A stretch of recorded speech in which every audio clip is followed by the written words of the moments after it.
حضرت عبداللہ بن مسعود رضی اللہ تعالی عنہ روایت کرتے ہیں کہ آپ صلی اللہ علیہ وسلم نے فرمایا، دنیا میں کوئی بھی قتل ہوتا ہے تو اس کا ایک حصہ آدم علیہ السلام کے پہلے بیٹے پر جاتا ہے۔ سرکار دو عالم صلی اللہ علیہ وسلم نے آدم علیہ السلام کے بیٹے قابیل، جس نے اپنے بھائی حابیل کو قتل کیا، ابتداءً قتل سب سے پہلے اس نے جاری کیا، اس سے پہلے قتل ہوا نہیں تھا۔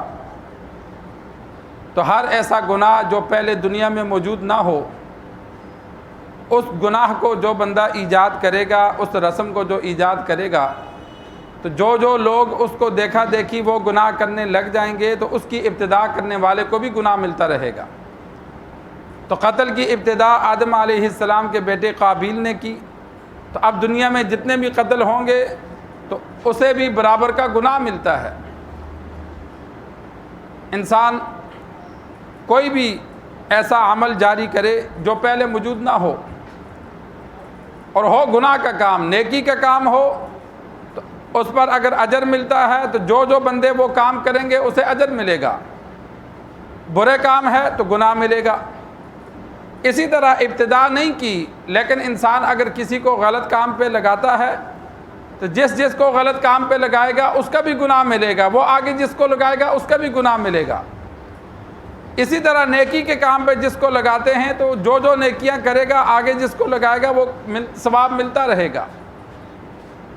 تو انسان سے اپنے گناہ اٹھائے نہیں جاتے تو دوسروں کے لیے گناہ کا ذریعہ نہ بنے، دوسروں کی غلط تربیت کرے گا، دوسروں کو غلط راستے پہ لگا دے گا۔ اور اگر گناہ ایسا ہوا کہ جو جاری ہے، کئی گناہ ایسے ہوتے ہیں کہ گناہ کیا ختم ہو گیا، کئی گناہ ایسے ہوتے ہیں کہ جو بعد میں جاری رہتے ہیں، انسان مر بھی جاتا ہے پھر بھی جاری ہیں۔ اب جو گناہ بعد میں بھی ہوتے رہیں گے تو مرنے کے بعد بھی اسے گناہ ملتا رہے گا، حالانکہ اب وہ بیچارہ خود تو گناہ نہیں کر رہا، خود تو دنیا سے چلا گیا لیکن بغیر توبہ کے گیا۔ تو اب جن لوگوں کو اس نے گناہ پہ لگایا تھا، یا ہر ایسا عمل جو گناہ کا ہے دنیا میں چھوڑ کر گیا، اس کے بعد وہ استعمال ہو کر گناہ ہو رہا ہے، تو ایسا کرنے والے کو گناہ ملتا رہے گا۔ مثال کے طور پر ایک بندے نے سلمہ بنا لیا، اس کا کاروبار ہے، اسے گناہ ملتا ہے، حرام کی کمائی ہے، دنیا سے چلا گیا، پیچھے اس کی اولاد ہے وہی کام چلا رہی ہے، اسے گناہ ملتا رہے گا۔ کوئی بھی گناہ کا کام لے لو جو انسان خود کرتا ہے یا دوسروں کو لگا دیتا ہے، تو جب تک وہ عمل باقی رہے گا اسے بھی گناہ ملتا رہے گا۔ تو ایک تو یہ کہ گناہ، ایسا گناہ دنیا میں پیدا کرنا جو موجود نہیں تھا، تو وہ گناہ جو کریں گے تو ابتدا کرنے والے کو اس کا گناہ ملے گا۔ اور دوسرا یہ کہ کسی کو غلط کام پہ لگانا، تو وہ بھی انسان کو گناہ ملتا ہے۔ جس طرح نیکی پر اجر ملتا ہے اس طرح گناہ پر گناہ بھی ملتا ہے۔ سب سے پہلے انسان کو جب قابیل نے قتل کیا تو اب اس کو دفن کرنا نہ آئے کہ اس میت کا میں کروں کیا، تو قرآن مجید میں اللہ تبارک و تعالی نے فرمایا فبعث اللہ غرابا یبحث فی الارض، اللہ تبارک و تعالی نے کوا بھیجا، دوسرے کوے کو اس نے مارا، پھر اس کوے نے زمین کو کھود کر مردہ کوے کو دفن کیا۔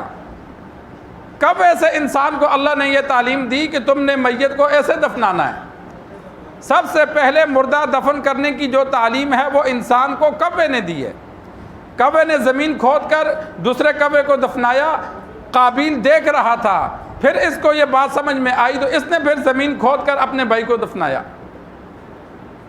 قال یا ویلتى اعجزت ان اکون مثل هذا الغراب، پھر یہ جملے کہے کہ میں کتنا گھٹیا ہوں کہ میں اس کوے جیسا کام بھی نہ کر سکا، کہ کوے نے تو اپنا بندہ مار کر، اپنا کوا مار کر اس کو دفنانا آیا، مجھے تو یہ بھی نہ آیا۔ اسی وجہ سے اللہ تبارک و تعالی نے اگلی آیت میں ذکر فرمایا من اجل ذالک، اللہ نے اسی وجہ سے یہ حکم دیا کہ جو کسی انسان کو بچاتا ہے تو اسے اللہ اتنا اجر دیتا ہے جیسا کہ پوری دنیا کے انسانوں کو بچا لیا، اور جو کسی انسان کو مارتا ہے تو اسے اتنا گناہ ملتا ہے جیسا کہ پوری انسانیت کو اس نے مار دیا۔ من اجل ذالک، اللہ نے فرمایا اسی قتل کی وجہ سے ہم نے یہ حکم جاری کر دیا۔ تو انسان کوشش کرے کہ کوئی بھی گناہ ہو، قتل کا ہو، قتل کے علاوہ ہو، غصہ آتا ہے، انسان ہے کسی بات پر، لیکن تھوڑی دیر انسان صبر کر لے، سوچے کہ یہ کام میں کروں گا تو اس کا دنیا اور آخرت میں مجھے کتنا نقصان ہوگا۔ ہم اگر جب تھوڑی دیر سوچیں گے تو بڑے بڑے گناہوں سے بچ جائیں گے اور دنیا اور آخرت کے نقصانوں سے بھی بچ جائیں گے۔ ہم کرتے کیا ہیں؟ ہم غصے کو نافذ کرتے ہیں، اگلے پر حملہ کرنا ہو، بیوی کو طلاق دینی ہو، کوئی بھی کام کرنا ہو، ہم غصہ نکال دیتے ہیں۔ جب غصہ نکال دیتے ہیں بعد میں کہتے ہیں مولوی صاحب اب کوئی حل نکالو۔ اب غصہ آئے گا، بیوی سے لڑائی ہوگی، سیدھی 3 طلاقیں دے ماریں گے۔ بھائی 3 طلاقیں نہ دو، خاموش رہو، غصہ ٹھنڈا، بعد میں سوچو ہم میاں بیوی اکٹھے رہ سکتے ہیں، نہیں رہ سکتے، کوئی حل نکالیں، نہیں، غصہ ٹھنڈا، پہلے طلاقیں دے دیں گے، جب غصہ ٹھنڈا ہوگا پھر افسوس کریں گے۔ اسی طرح قتل میں ہے، لڑائی ہوتی ہے، چھوٹی سی بات پر غصہ آتا ہے، غصہ جاری کر دیتے ہیں، قتل کر دیتے ہیں، پھر دنیا میں بھی پچھتاوا، آخرت کا بھی پچھتاوا۔ تو اللہ سے دعا ہے اللہ تبارک و تعالی ہم سب کو ہر طرح کے برے عمل سے بچنے کی توفیق عطا فرمائے۔